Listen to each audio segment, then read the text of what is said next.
somehow. Right. All right. Welcome, everybody. My name is Chelsea. I'm here from Tiny Tales to You, and I'm joined by Alyssa and Mica Villalon, who run a couple companies in Austin. Welcome, you guys. Thanks for joining us today. Hello. Thanks for having us. Definitely. And also we have Hog the Bounty Hunter, who is slowly waking up to join us for the conversation as well. Very cute. Yeah. Oh, thank you. He appreciates it. So as you guys log in, let us know if you have any questions. And yeah, we hope you enjoy this conversation. And Alyssa and Mica, right now you guys are operating two companies in the Austin area. Is that right? Yes. That's awesome. correct. And then I guess tell me kind of who's running what, and then we'll go into a little bit more detail about each of the companies. Sure. I'll let Mica go first. Well, the two companies we're running are Sportball and Teachers2U. Sportball is the business that we've both been in for 15 years now. And I love the hat. And, faced with certain challenges due to the pandemic, we got this idea for Teachers2U as well, and kind of decided to divide and conquer. And she's been focusing on Teachers2U. I've been focusing on Sportball and just filling in the gaps and helping out each other when needed. That's so wonderful. Well, tell me, I guess, a little bit more about Sportball. What inspired you guys to start Sportball? Well, it was actually an opportunity. It's a franchise that originated in Toronto, Canada. And we were in very early on in 2005 when it first came to Austin by our previous friend and the previous owner of Sportball. And we helped build the business over the past 15 years, grow it from just a small handful of locations to where we were pre-pandemic in about 100 schools all over Austin. Wow, that's amazing. Yeah, it's been really great. It's a fabulous program that we Lots of fun. Love. We get to work with kids, and at the same time, the benefits of owning your own business. So it's been the best of both worlds. And, we're happy to start our new venture with Teachers2U. Absolutely. Yeah. Well, I guess before we get to Teachers2U, tell me, how has everything changed with Sportball since the pandemic? I know drastically. Session. Yeah. We've had many changes with Sportball. Obviously, not being able to go back to 95% of the schools we were in. We've focused our attention. And closing down in March. That's right. Yeah. We were closed for 2 months. We slowly started coming back out, and we started operating home-based programs for small groups of kids in backyards. And that's been actually working out quite well as we weight our school programs. So it's so cool. There's been differences for sure from the schools to home, but all in all, it's been very positive for coaches and for the families. And you guys offer a wide variety of sports, right, for the kids to play and to teach them how to play. That's so wonderful to be able to still offer that to kids. Just in smaller group sizes, but at least getting them active and still kind of moving around and exploring all the different sports. Right, exactly. They're loving it. It's a great opportunity to, for younger kids to just work on basic fundamentals and have some fun and play with their friends. And play with friends, socialize, gross motor development. And even older groups have really benefit as well that we found and, can really get out there and run more challenging activities, scrimmages, and we try to be very multifaceted. Very cool. And it's great. So many people have such large backyards. I'm sure that there's so much that you can do with that space. Yeah. It does work well here in Texas. We have a franchise in Brooklyn, and she's like, well, I don't know what to do. Oh, that definitely makes sense. I didn't even think of that. I mean, I think that those larger, more condensed cities are having the hardest time with kids right now. Yes, I can only imagine. Yeah. That's great. Well, I guess what inspired you to start Teachers2U? I know you guys have 2 kids at home as well, right? Right. So in the spring, after spring break, when we didn't go back and we got all the virtual classes and we tried to do all that, and I'm an educator, he's an educator, but it wasn't very pretty. By the end, it was just kind of the bare minimum to get by. And when we figured out that it was probably going to look really similar in the fall, we thought, wouldn't it be really fun just to have a teacher come do it for us and create school at our house? And so that's how Teachers2U was essentially born. That's so interesting. I mean, I hadn't heard of anyone forming those kind of learning pods at all in the spring, and then suddenly it just kind of took over, it feels like, for this fall. Is that what you think? Had you heard about it before, or? No, we essentially kind of came up with the idea based around the Sportball backyard camps. Just the fact that those we were had working out so well, adapted those so well, and they were going so well at home, we figured that, you know, this could really be beneficial for schools if we could tweak it just right and make the adjustments. And so far, so good.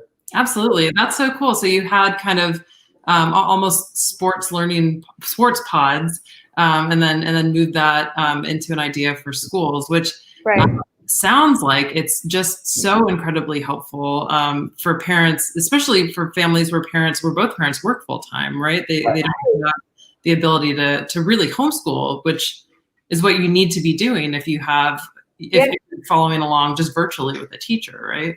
Absolutely. I mean, even if you have all synchronous learning, like, so a parent typically still needs to be there to kind of like, well, like, do you understand this? Did you turn this in? Just the whole gamut. It's tough on working parents, or even just parents. With younger kids, there's so many more challenges, especially dealing with the technical side of it and logging in and comprehending the work in a completely different way online. It definitely takes a pro, and you know, it's very helpful to have one right there on hand. Absolutely. And I've been hearing that really even having one or two other kids in the same room as a child really gets them to focus a lot more. I've talked with a couple of parents recently who are part of learning pods, and it just sounds like even just the idea of having another child there, it makes it so much more successful for the learning process. And you get that social aspect, right? Like, you kind of get to do a little bit of like the social emotional learning, and you get like to hang out with a buddy.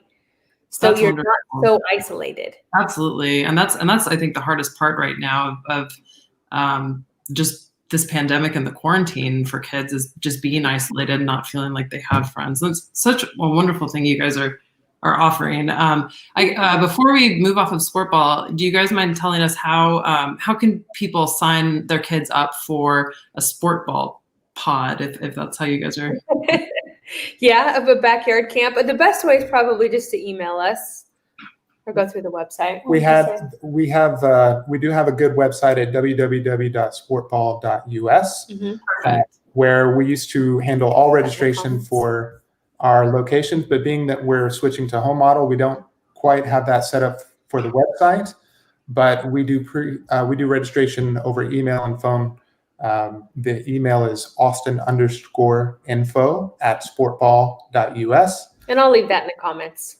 Okay, perfect. And that's, gosh, as a small business, trying to figure out all the new ways that you're working. And then in addition to that, trying to refit your website to match those things when we don't even know how much longer this is going to last. The whole thing is just been, that's been kind of a theme for these interviews with us, is just, adjusting to this new normal, and business owners are kind of the leaders of where we're going, right? Especially you guys. I mean, having a hand in children's entertainment and education, I think, is such an important part of all of this. So that's really wonderful.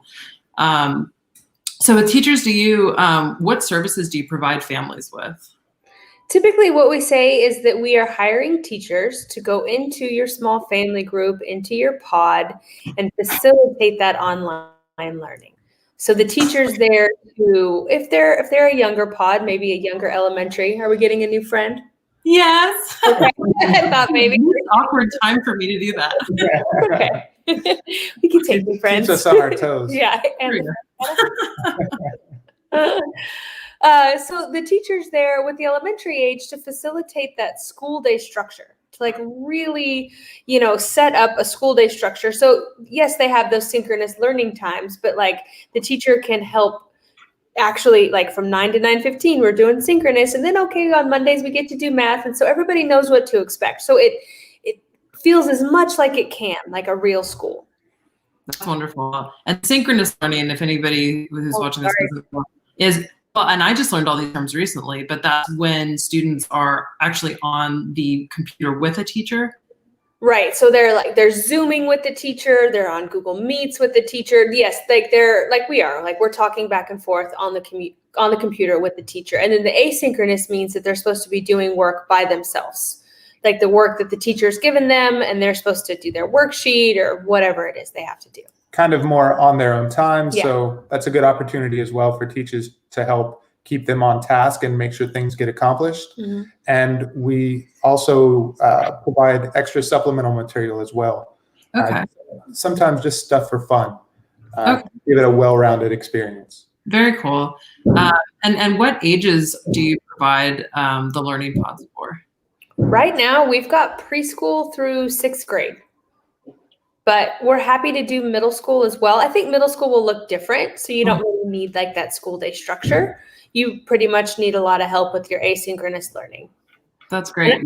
Yeah, I think those can even be shorter times as well.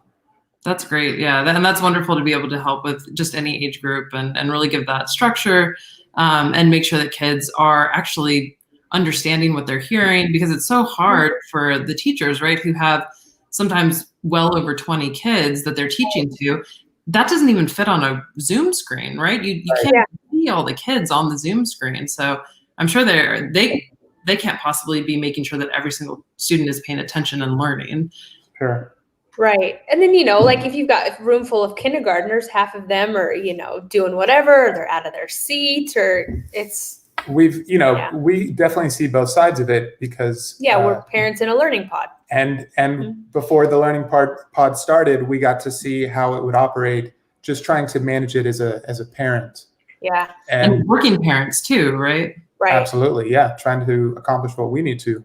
But at the same time, you see what a challenge it is for the teacher, repeating themselves 10 times to turn their microphone off. Please mute yourself. Please mute yourself.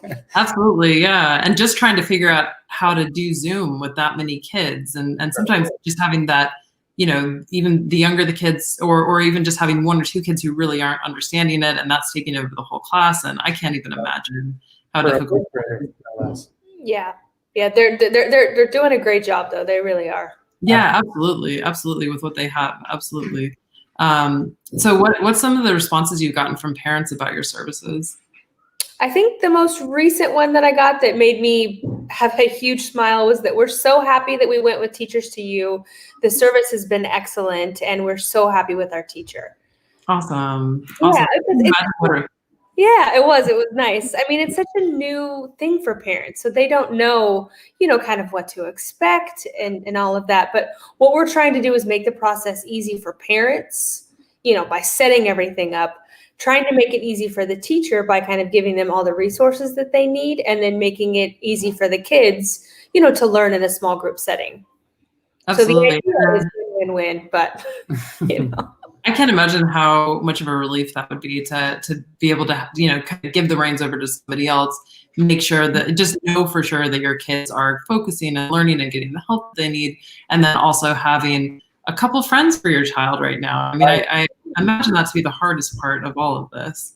It is a huge sigh of relief. It really is, coming from the, parent side of it. Absolutely. Just being able to drop her off and give her some sense of normalcy and, further her education in a good way, and, the socializing as well. So absolutely. No, we have a 3-year-old and then a 3-month-old, and the 3-month-old, not gonna remember any of this. The 3-year-old probably not gonna remember any of this, but a couple months into it, she came up to me and she was crying. She said, I just wanna hug kids.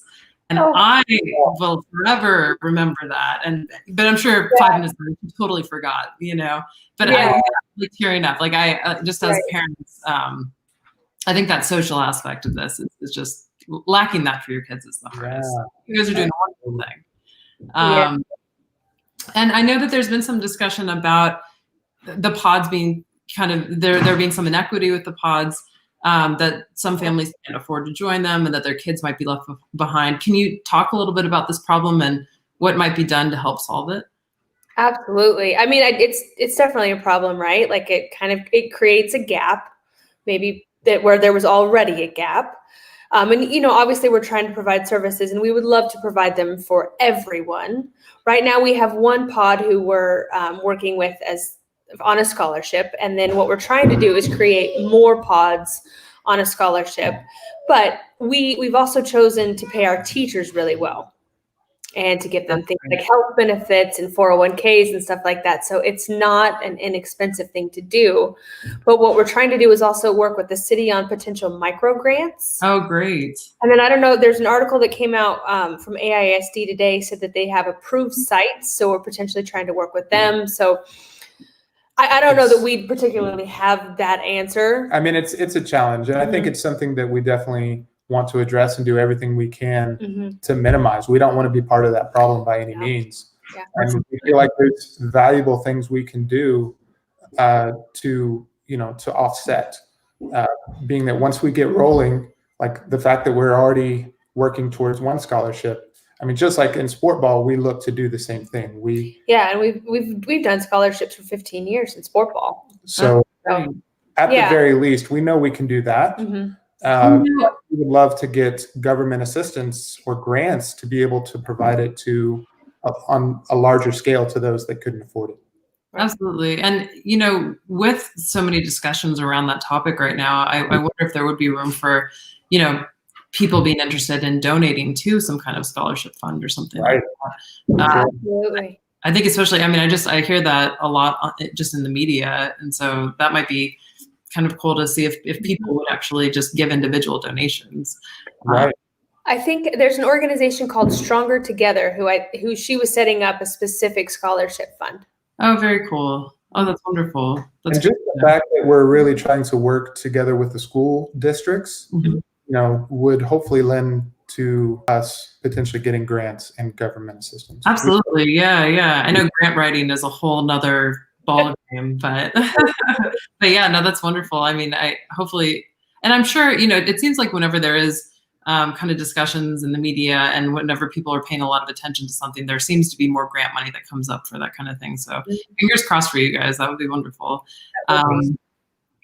So what do you guys feel about the future of education? This is kind of a more philosophical maybe question, but do you feel like more parents will continue to stick to these smaller alternative classrooms in the long run? Possibly. I mean, it's a good alternative, right? It's a good alternative for, I mean, obviously people are doing them right now because we're in a pandemic, but it's potentially a good possibility for kids with needs. You know, not every child thrives in really large group settings.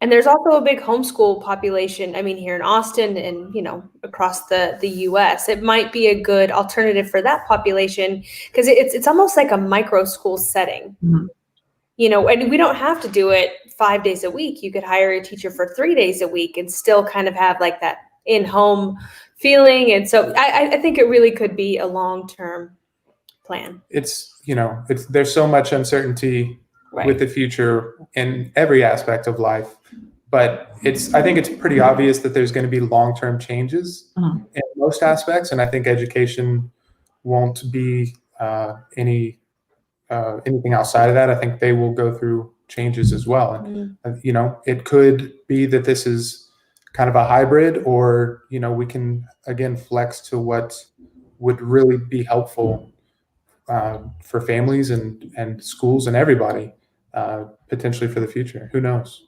Yeah, definitely. And that's the key, right? Who knows? But that's so wonderful that you guys are able to provide this. And I guess, how can people learn more about your services, and where can they join Teachers2U pod? Because I know you're in Austin, but you're in other cities as well now. Yes, at the moment we are in Austin, San Antonio, and then Denver, Fort Lauderdale, and South Bay, California. Wow. So Florida, South Bay, California. Yeah. That's so exciting. And is it best for people to go to the website, or? It is. It's just teachers with the number 2 letter U.org. Perfect. And I'll put in the comments as well. Perfect. Awesome. Well, thank you so much. I know Lefty. Is it a bearded dragon? Yes, this is a bearded dragon, and his name's Lefty, and he's learned quite a lot about education and. I just started my wife knowing what a bearded dragon is. So I saw that he's He's on the website. Oh, okay. Oh, very cool. Oh, well, thank you for checking us out. I'm going to put him down because sometimes they get wiggly when they have to go to the bathroom. So I'm going to put him down. Oh.